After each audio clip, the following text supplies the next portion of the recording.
Jordan, tough one, a lot of end-to-end action there. You come with a lot of big saves tonight. Yeah, it's tough.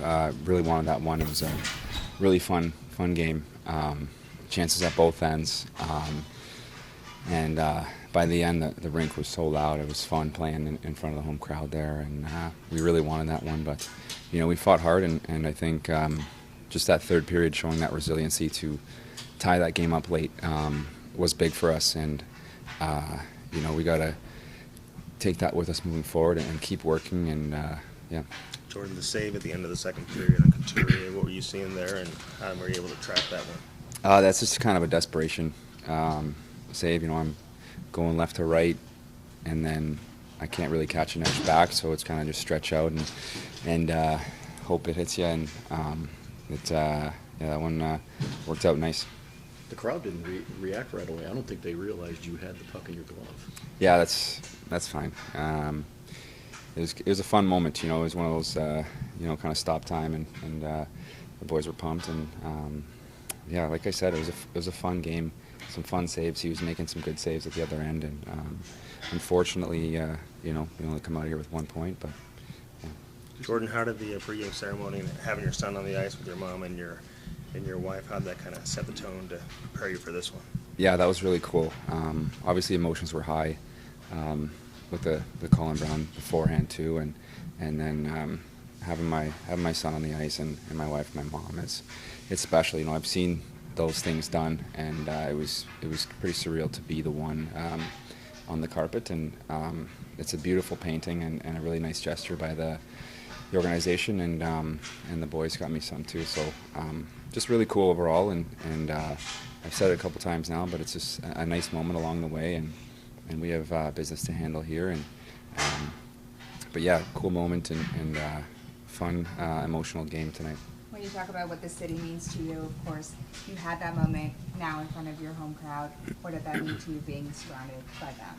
Yeah, that was special. And even more special, just the game was exciting, and we get that tying goal in the third, and then we tie it late in the third period too, and just fun. That's all I can say. I think just the emotion on the bench when we tied that with that second goal is just that's why we're playing, right? So we got to build off that and just keep our feet moving out there and stay connected. Did you feel like you had that last one? Yeah, I got to watch it, but I felt like he just kind of muscled it by me, and I heard a post, I think, but obviously a talented player, but I thought I was there. So that one, I'll be thinking about that one later. Up and down on the ice in that game today. Yeah, I think so. I think we didn't get off the start that we wanted. Felt kind of a little flat, but I think we pulled together there at the end and almost had the comeback. So I think overall it wasn't a bad effort. I thought it was a good effort by our team, but I think we just got to focus more on our start. Sparked something when Monty switched up the lines and you guys responded with the goal? Yeah, I think I don't know. I think everybody was playing good tonight. We just needed to switch something up, and it ended up paying off. So yeah, I think it was a good coaching move by Monty. But I think the big thing going forward, I guess, is just getting our start better and kind of coming out with a little more jump. What are you guys thinking when you're seeing Jordan Binnington's making some of the saves he was making tonight? Yeah, he's incredible. He's been giving us a chance to win all year. Sometimes I feel bad. Those are the kind of games we need to win for him. He made a hell of saves all night. That one glove save he made in the second was probably the best save I've ever seen. So, he's been incredible for us, and we need to start stringing some wins together for him. I think Philly had 10 odd-man rushes. How do you guys tighten up defensively? Yeah, I think we just got to make sure our F3 is reloading. Sometimes we get a little too antsy in the O-zone, and we're kind of diving in a little bit, and that's what causes the odd-man rushes. So, we'll get that dialed in practice, and I'm sure it'll be better going forward. Say anything, though, about the way you did come back and continue to make that push, and then you get that late goal there. Is there a sense that you were maybe going to get that second point then? Yeah, I think there wasn't any time during the game that we didn't believe we could come back and win. I think we felt good in the third period. We were pushing. We knew it was going to come, and then we got one, we got two, and we were pretty amped up going to OT. And it's just hockey, but at the end of the day, it's a good push by us, and it's a good testament to us to know that we're a resilient group and can come back in those kinds of games.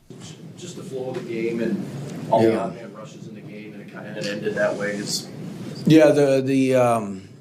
Our start, we started off slow. A lot of whistles in the beginning, so it was hard for either team to get into a rhythm.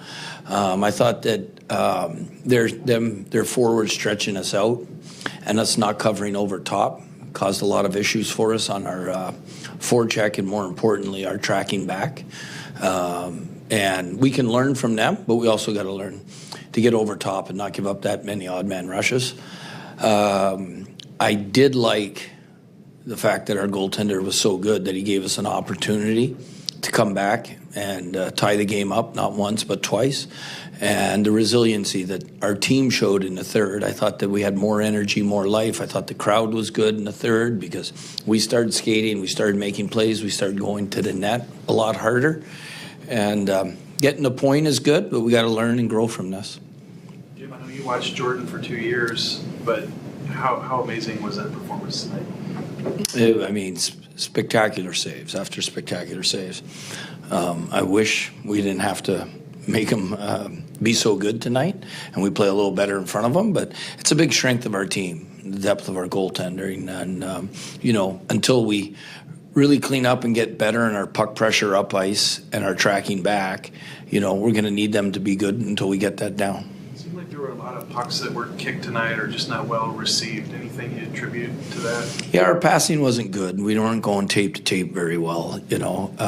That's what it comes down to, is just execution of our passing. Offensively, was it just stagnant and you felt like you needed to switch things up in the third period? Did you like the results, I guess, obviously? Well, I thought we had more energy, more life, you know. Left one line together and switched up three. You know, when you're down 1-0, you all naturally, going into the third, have a push. And I was glad to see that we had the push. I don't know if it had anything to do with the lines. Just the reception from the city, Binnington coming home, the crowd celebrating him, and then celebrating your return to St. Louis behind the bench. What did that mean to you, just the city of St. Louis, wanting to see you guys thrive here?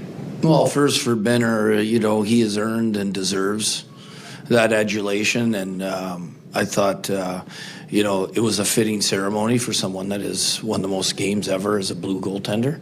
And he displayed why tonight. For myself, I'm incredibly grateful for the ovation that they gave. It's touching, and you know, I look forward to rewarding them a lot with how much growth I hope our team will show them this year. 3-on-3, anything? It's a crapshoot, obviously, but how would you have liked to have seen that maybe played better? Yeah, I actually liked our 3-on-3 to start with, and I liked our regroup. I love the fact that Thomas is trying to make a high-end play to end the game. It's just that, you know, we understand that you can't be three flat across, that someone's got to cover behind him. So that we, in case something like that happens, at least it's a 2-on-1, it's not a breakaway.